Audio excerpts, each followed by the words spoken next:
இன்னைக்கு night Russia வச்சு சண்டை பிடிக்கணுமா? ஒரு வார்த்தை சொல்லுங்க. இன்னைக்கு நைட்டே சண்டை பிடிக்கலாம். ஆல்ரெடி 1000 பேர் எங்க ஆளுங்க எஸ்தோனியால நிக்கிறாங்க. சொல்லுங்க முடிச்சிடலாம் அப்படிங்கிறது போல பிரிட்டனோட ஒரு சீனியர் மிலிட்டரி வந்து பாத்தீங்கன்னா, மிலிட்டரி தரப்புல இருந்து வந்து பாத்தீங்கன்னா, லீடர் தரப்புல இருந்து ஸ்டேட்மெண்ட் வந்ததா மேற்குலக மீடியாக்கள் தரப்புல இருந்து செய்திகள் வந்துகிட்டு இருக்கு. தெரியுமே, இந்த பால்டிக் சீல நேவல் ட்ரில்லா இருக்கட்டும், இந்த லாத்வியா, எஸ்தோனியா, பின்லாந்து, ஸ்வீடன் இங்கெல்லாம் ட்ரில்லு மாறி மாறி ட்ரில் இங்க இருந்து அங்க போறது, அங்க இருந்து இங்க வருது, ஃபாஸ்டா போறது, டெலிவரி பண்றது, என்னென்ன வேலைகள் எல்லா வேலைகளும் செஞ்சுட்டு தான் இருக்கிறாங்க. அதுல எந்த ஒரு மாற்றமும் இல்ல. தெரிஞ்ச ஒரு விஷயம் தான். சுத்தி சுத்தி பாக்குறாங்க. அது மட்டும் இல்லாம எஸ்தோனியா தரப்புலாம் நம்ம முன்னாடியெல்லாம் எப்படி டீல் பண்றோமோ அது போல இல்லைங்க. ரஷ்யா கூட கொஞ்சம் வேற மாதிரி தான் டீல் பண்ண வேண்டியதா இருக்கு அப்படிங்கிறது போல ஒரு மன மாற்றம் தெரியுதே அப்படிங்கிறது போல எஸ்தோனியா தரப்பு வந்து இருக்கு. பிரிட்டன் வேற தயாரா இருக்கிறாங்க. என்னங்க உக்ரைனுக்குள்ள போயிருவீங்களா அப்படின்னு கேட்டா இல்ல. நாட்டோ நாடுகளுக்கு ஒரு பிரச்சனைனா நாங்க வருவோம் அப்படிங்கிறது போல அவர் தரப்பு வந்து இருக்கு. நாட்டோ நாட யாருங்க என்னங்க செய்ய போறாங்க? நீங்க உக்ரைனுக்குள்ள போனாதாங்க அது பெருசாகும். நீங்க தான் பெருசு பண்றீங்க அப்படின்னு போல சில அனலிஸ்ட் தரப்பு வந்து கருத்துக்கள் இருக்கு. 2வது வந்து பாத்தீங்கன்னா, இப்போ ஒரு புது மிசைல வந்து உக்ரைன் மேல போட்டு சோதனை பண்ணியாச்சு. மீட்டிங் கூப்பிடணுமா இல்லையா? வாங்க கூப்பிடுங்க ஃபர்ஸ்ட்டு. மீட்டிங் போடுவோம் பேசலாம். அப்படிங்கிறது போல நேட்டோ உக்ரைன் மீட்டிங் வந்து பாத்தீங்கன்னா, கவுன்சில் மீட்டிங் இருக்கு இல்லையா? சோ அது வந்து கூட்டப்பட்டிருக்கு. அவசர அவசரமா இந்த ஒரிஷ்னிக் மிசைல பத்தி பேசுறதுக்காக அப்படின்னு கூட சொல்லிக்கிறாங்க. இதுக்கப்புறம் எல்லாம் கூட்டம் போட்டு இருக்கக்கூடிய எல்லா முடிவுகளையும் சதி இல்ல. திட்டம்லாம் இருக்கும் இல்லையா? அந்த திட்டங்கள்லாம் போட்டு என்ன இதெல்லாம் ஒத்து வருமா? வராதா? அப்படிங்கிற முடிவுகள் எடுத்து யூரோப்பியன் யூனியன் அதுக்கப்புறமா டிசைட் பண்ணுவாங்க. ஏன்னா இப்ப பாருங்க, ஒரு மிசைல் வந்து விழுந்தது. இப்போ என்ன ஸ்டார்ம் ஷேடோ இல்லையா உக்ரைன் கிட்ட? இல்ல ஏடிஎஸ்எம்ஸ் இல்லையா? தாக்குதல்கள் இல்லையே. 21 நவம்பருக்கு அப்புறம் தாக்குதல்கள் ஒண்ணுமே இல்லையே. அப்படிங்கிற ஒரு கேள்விகள் இருக்கு. ஸோ பொறுத்திருந்து பார்ப்போம். ஏதாவது இதுக்கு மேல ஏதோ ஒரு எஸ்கலேஷன் பண்றாங்களா? இல்ல என்ன ஏதுங்கிறது. இதுல இந்த தாக்குதல் நடந்தது இல்லையா? நவம்பர் 21ஆம் தேதி ரஷ்யாக்குள்ள மிலிட்டரி ஹெட் குவார்ட்டர்ஸ்ல ஆக்சுவலா அந்த டைம்ல ரஷ்யாவோட டிஃபென்ஸ் மினிஸ்டரான பெல்லோசா அவர்கள் அங்க போக வேண்டியதே இருந்திருக்குது. அத தெரிஞ்சதுனாலதான் ஏவி விட்டுருக்காங்க. ஏன்னா இந்த டீகேபிடேஷன் ஸ்ட்ரைக்லாம் சொல்றாங்க இல்லையா? மேபி ட்ரை பண்ணியிருப்பாங்களோ அப்படிங்கிறது போல ஒரு சந்தேகம் இருக்கு. இது வதந்தி தான். ஆனா அங்க போகலையா அப்படின்னு கேட்டா போயிருக்கிறாரு. அவரு அது சும்மாவா இருக்கிறாரு. அவரு பாருங்க. போயிருக்கிறாரு. அங்க போய் எல்லாத்துக்கும் மெடல் குடுத்துட்டு அங்க இருக்கிறவங்க எல்லாம் பார்வை இட்டுட்டு வந்துக்கிறாரு. அதுக்கான வீடியோ பதிவு இருக்கும். சைடுல லோட் ஆயிருக்கும். பாத்தீங்கன்னாலே தெரியும். அவரு ஆண்ட்ரோ பெல்லோசா அவர்களும் சும்மாலாம் இருக்க போறதில்ல. பாத்துக்கலாம் அப்படிங்கிறது போல அவரு தரப்புலயும் இருக்கிறாரு. அங்க நடந்ததுக்கு அப்புறம் போயிருக்கிறாரு அப்படின்னா, அது தனி கட்சி வேணும். இதுக்காகவே ரஷ்யாவோட டிஃபென்ஸ் மினிஸ்டரா இருக்கிறதுக்கு அவருக்கு எல்லா தகுதியும் வந்துருச்சு. ஏன்னா இதுக்கு முன்னாடி எல்லாம் கிரிட்டிசைஸ் பண்ணிட்டு இருந்தாங்க இல்லையா? என்னங்க இவரு ஃபினான்ஸ் தான் தெரியும். இவர கொண்டு வந்து டிஃபென்ஸ்ல உட்கார வச்சுக்கிறாங்க அப்படிங்கிறது போல, இதுல இருந்தே நம்ம புரிஞ்சுக்கலாம். என்ன வேணா பாத்துக்கலாம் அப்படிங்கிறது போல, இதுக்கப்புறம் எதுவும் பெருசா எதுவும் பண்ண ட்ரை பண்ண மாட்டாங்க. எஸ்கலேட் ஆச்சுன்னா என்ன நடக்கும் அப்படிங்கிறது தெரிஞ்சிருச்சு. அந்த மிசைல பார்த்ததுக்கு அப்புறம் எல்லாம் தெரிஞ்சிருச்சு. ஸோ பார்ப்போம். இந்த மீட்டிங் நடக்குது. கூட்டம் போட்டு நவம்பர் 26 அப்படின்னு சொல்றாங்க. ஸோ கூட்டம் போட்டு எல்லாம் முடிச்சு என்ன நடக்க போகுது அப்படிங்கிறது பார்த்தலாம். என்ன மாதிரியான முடிவுகள் எடுக்க போறாங்கன்னு சொல்லிட்டு. இப்போ வந்து பார்த்தீங்கன்னா, உக்ரைன் தரப்பு வந்து ரெக்வெஸ்ட் வச்சாங்க. ஏங்க ஏதாவது தாடு வச்சிருக்கிறீங்களாம்மா குடுங்க கொஞ்சம். அதுவும் இல்லாம பேட்டரி ஆட்லாம் கொஞ்சம் அப்டேட் பண்ணி குடுங்க. ஏதோ வருது. ஒண்ணும் தெரியவே கூட மாட்டேங்குது. என்னது இது? கொஞ்சம் பார்த்து ரெடி பண்ணி குடுங்க. அது மட்டும் இல்லாம இப்ப வரக்கூடிய இந்த மிசைல் இம்பாக்ட் இதெல்லாம் வச்சு பார்க்குறாங்க இல்லையா?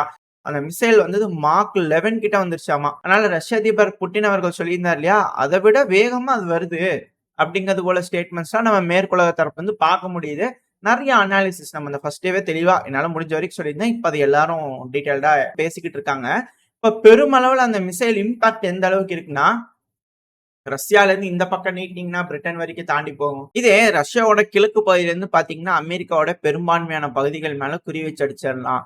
அப்படிங்கிறது போல அந்த சைட்ல இருந்து ஒரு பொருளையை கிளப்பிட்டு இருக்கிறாங்க. ஆமா அது ரீச் ஆகும். அதுல எந்த ஒரு மாற்றமும் இல்லை. ஏன்னா அமெரிக்காவும் ரஷ்யாவும் நெய்பரிங் கண்ட்ரிஸ் தானே. இந்த சைட்ல அலாஸ்கால வச்சு பார்க்கும்போது நெய்பரிங் கண்ட்ரிஸ் தானே. அந்த பகுதியிலிருந்து ஆகும்போது கண்டிப்பா அமெரிக்காவோட பெரும்பான்மையான மாகாணங்கள் ரீச் ஆகுறதுக்கு வாய்ப்பு இருக்கு. இதெல்லாம் வச்சு பார்க்கும்போது எந்த மாதிரியான முடிவுகள் அமெரிக்காவும் சரி, மேற்குலகம் தரப்புல இருந்து சரி எடுப்பாங்க அப்படிங்கிறது தெரியல. எல்லா பிளானையும் கை விட்டுட்டு சரி ஓகே அப்படிங்கிற போல இருப்பாங்களா? இல்ல திரும்பவும் டபுள் ஆர் நத்திங் அப்படிங்கிற போல டீல ரஷ்யா கிட்ட வைப்பாங்களா? அப்படிங்கிற போல கேள்விகள் இருக்கு. அது என்ன டபுள் ஆர் நத்திங் அப்படிங்கிற போல பலருக்கு தெரிஞ்சிருக்கும். கேட்பீங்களா? அதுக்காக சொல்லிடுறேன்.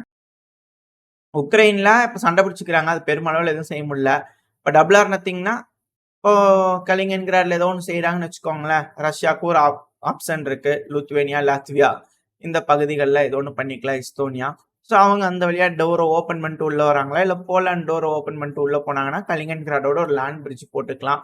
ஸோ அவங்களுக்கு ஒரு ஆப்ஷன் இருக்கு. 2வது இவங்களுக்கும் கலிங்கன்கிராட்ல தாக்குதல் பண்றதுக்கு ஒரு ஆப்ஷன் இருக்கு. மேபி நெகோசியேஷன் டைம்ல வெயிட் கிடைக்கிறதுக்கு இரு தரப்புலயும் அதிகமான வெயிட் சேர்த்துறதுக்கு வழி இருக்கு இல்லையா? ஸோ அதனால டபுள் ஆர் நத்திங் அப்படிங்கிற ஒரு டீல் வைக்கிறாங்களா? அப்படின்ற கேள்விகள் பலருக்கும் வர ஆரம்பிச்சிருக்கு. 2வது உக்ரைனோட இன்டெலிஜென்ஸ் இருக்கிறாங்க இல்லையா? இப்ப அவங்க தெரிஞ்சிருக்கிறாங்க. என்னன்னா, ரஷ்யா உக்ரைன 3ஆ கூறு போடலாம். அப்படிங்கிறது போல பார்த்தீங்கன்னா, அவங்க தெரிஞ்சிருக்கிறதா சொல்லியிருக்கிறாங்க. செய்திகள் வந்துட்டு இருக்கு. இத நம்ம 1 மாசத்துக்கு முன்னாடி சொல்லியிருப்போம்னு நெனைக்கிறேன். பரவால்ல. இப்ப அவங்களுக்கு தெரிஞ்சிருக்கு. ஸோ பொறுத்து இருந்து பார்ப்போம். இன்னும் என்ன மாரியான திட்டங்கள் ரஷ்யா கிட்ட இருந்து இருக்கு. அதெல்லாம் முன்னாடி ரஷ்யாவோட டெரிட்டரிக்குள்ள அட்டாக் பண்ணிட்டாங்களா? இதுக்கப்புறம் பிளானிங் மாத்துறதா? உள்ள அரசு புரசலா பேச்சுவார்த்தைகள் நடந்துட்டு இருக்கு. எஸ்கலேஷன் நடக்க நடக்க ரஷ்யா சைடு அவங்க பவர காட்ட காட்ட, அவங்க சைடு நெகோசியேஷன்ல வேற மாரி போயிட்டு இருக்கு. இதுக்கு மேல உடசா மறந்துரலாம் அப்படிங்கிறது போல, உக்ரைன் மறந்துருங்க அப்படிங்கிறது போல சொல்லிருவாங்களோ அப்படின்ற சந்தேகங்கள் வர ஆரம்பிச்சிருக்கு. துணுக்கு செய்திகள் வருது. வதந்திகள் தான் நம்ப வேண்டாம். இதுக்கு மேல அவ்வளவுதான். அந்த பகுதி குடுக்கலான்ட்டு இருந்தாங்க. இதுக்கு மேல அது இல்ல அப்படிங்கிறது போல சொல்லப்பட்டு வருது. தெரியலப்பா. பாப்போம் என்ன நடக்க போகுது. ஏன்னா ட்ரம்ப் அவர்கள் உட்கார்ந்தாருன்னா, அது நெகோசியேஷன் பண்ணும்போது தான் என்ன ஏதுங்கிறது தெரியும். ஸோ பொறுத்திருந்து பார்த்துருவோம். ஒடசா இருக்குமா? இல்ல ஒடசா ஆமா அப்படிங்கிற டிமிட்ரி மெத்வதேவ் அவர்கள் சொன்னார் இல்லையா? அதுதான் எனக்கு ஞாபகம் வருது. ஸோ கூப்பிட்டுக்குவாரா அப்படிங்கிற போல தெரியல. அடுத்தது மிக பெரும் பிரச்சனை இந்த நார்த் கொரியா வீரர்கள். இவங்க யாரு என்னன்னே தெரியல. திடீர்னு பார்த்தா மரியோபோர்ல இருக்காங்க. திடீர்னு பார்த்தா கெர்சன் பகுதியில இருக்காங்க. திடீர்னு பார்த்தா அந்த பகுதியில இருக்கிறாங்கன்ட்டு சொல்லலாம். என்னங்க இது அப்படிங்கிற போல இருக்கு. பட் ஆனா பெருமளவுல நார்த் கொரியாவோட ஆளுங்க ரஷ்யாவோட அப்படியே மிக்ஸ் ஆயி அப்படியே பின்னி பிணைஞ்சு இருக்க ஆரம்பிச்சுட்டாங்களா அப்படின்ற கேள்விகள் இருக்கு. பெருமளவுல உள்ள வந்துட்டாங்க. நம்ம முன்னாடியே சொன்னதுதான். ரஷ்யா பாத்தீங்கன்னா, இப்போ போர்ல இருந்திருக்கிறாங்க. ஏகப்பட்ட கன்ஸ்ட்ரக்ஷன் ஒர்க் செய்யறதுக்கு ஆளுங்க வேணும். அவங்களோட எக்கனாமிய பில்டு பண்றதுக்கு ரொம்ப ஈஸியா பண்ணணும் அப்படின்னா, அவங்களுக்கு சீப்பான லேபர்ஸ் தேவை. லேபர்ஸ் அப்படிங்கும்போது நார்த் கொரியா தரப்பு அனுப்புறதுக்கு ரொம்ப அதிக அளவுல வாய்ப்பு இருக்கு. அந்த நாடுக்கும் ஒரு பெனிஃபிட், இவங்களுக்கும் ஒரு பெனிஃபிட் தானே. இப்போ இதுக்கு அவங்க அரிசி குடுக்குறாங்க, அது குடுக்குறாங்க அப்படிங்கிறது போல பல விஷயங்கள் சவுத் கொரியா தரப்புல டீகோட் பண்ணியிருந்தாங்க. இப்ப இந்த குற்றச்சாட்டுகள் அங்க இருக்கிறாங்க, இங்க இருக்கிறாங்க, 50,000 பேர் இருக்காங்க, 1,00,000 பேர் இருக்கிறாங்க அப்படிங்கிறது போல கருத்துக்கள்லாம் இருக்கு. ஏன்னா இப்ப வரைக்கும் ஒரு இமேஜ், ஒரு வீடியோ எதுவுமே இல்ல. இப்ப FPV ட்ரோன்கள் எவ்வளவு காட்டுறீங்க. ரஷ்ய வீரர்கள் அடிச்சுட்டோம், அது பண்ணிட்டோம், இது பண்ணிட்டோம். ஒரு இதுல கூட சிக்கல அப்படிங்கிறதுனால பல கேள்விகள் இருக்கு. பட் இருந்தாலும் இப்ப பாத்தீங்கன்னா, நார்த் கொரியால இருந்து ஆளுங்க வராங்கல்ல. அதுக்கு பதிலா ஆயில் தராங்க ரஷ்யா நார்த் கொரியாவுக்கு. குடுத்துட்டு போகட்டும். ரஷ்யா கிட்ட ஆயில் இருக்கு. இவங்க கிட்ட ஆள் இருக்குது. என்ன ஆயிப்போச்சு அப்படிங்கிறது தெரியல.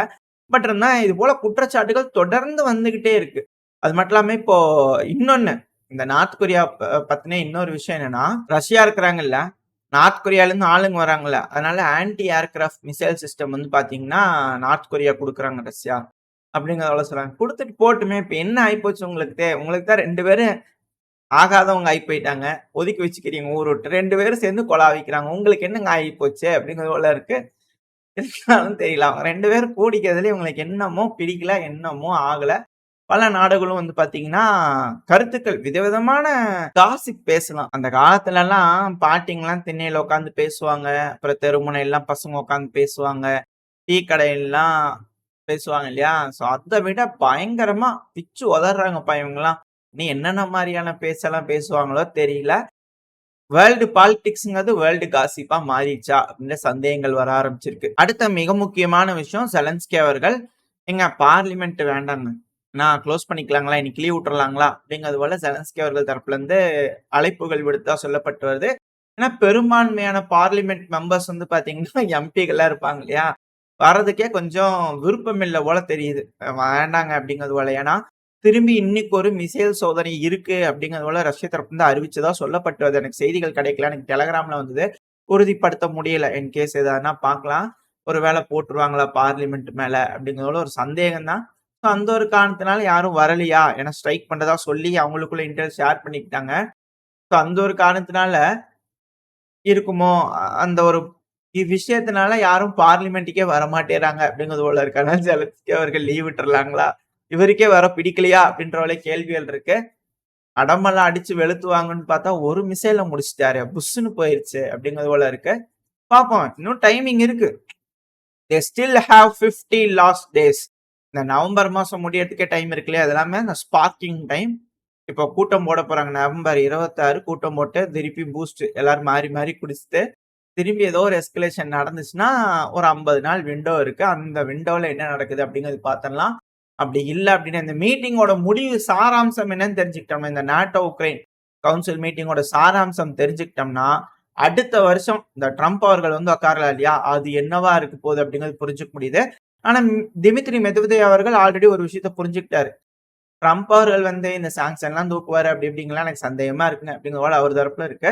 மேபி அவங்களோட எக்ஸ்பெக்டேஷன் நாளுக்கு நாள் அதிகமாயிட்டே போகுதா ரஷ்யாக்கு இவங்க எஸ்கலேட் பண்ண அப்படிங்கிற கேள்விகளும், அச்சமும் பல அனலிஸ்ட்டுக்கும் வகை வகையா வந்துகிட்டு இருக்கு. ஸோ பொறுத்திருந்து பார்க்கலாம் என்ன நடக்க போகுது அப்படிங்கிறது போல. இதோட இந்த பதிவை நான் முடிச்சுக்கலாம். இந்த பதிவு எப்படி இருந்துச்சு உங்களுக்கு பிடிச்சிருக்கா? பிடிச்சுனா லைக் பண்ணிட்டு உங்க ஃப்ரெண்ட்ஸ் அண்ட் ஃபேமிலியோட ஷேர் பண்ணிக்கோங்க. அது கூடவே மறக்காம இந்த பதிவு பத்தின உங்களோட கருத்துக்களை கமெண்ட் செக்ஷன்ல சொல்லுங்க. இந்த பதிவு நல்லா இருக்குன்ற நம்பிக்கையில அடுத்த பதிவுல உங்களை சந்திக்கிறேன். அது வரைக்கும் ஸ்டே சேஃப். பை.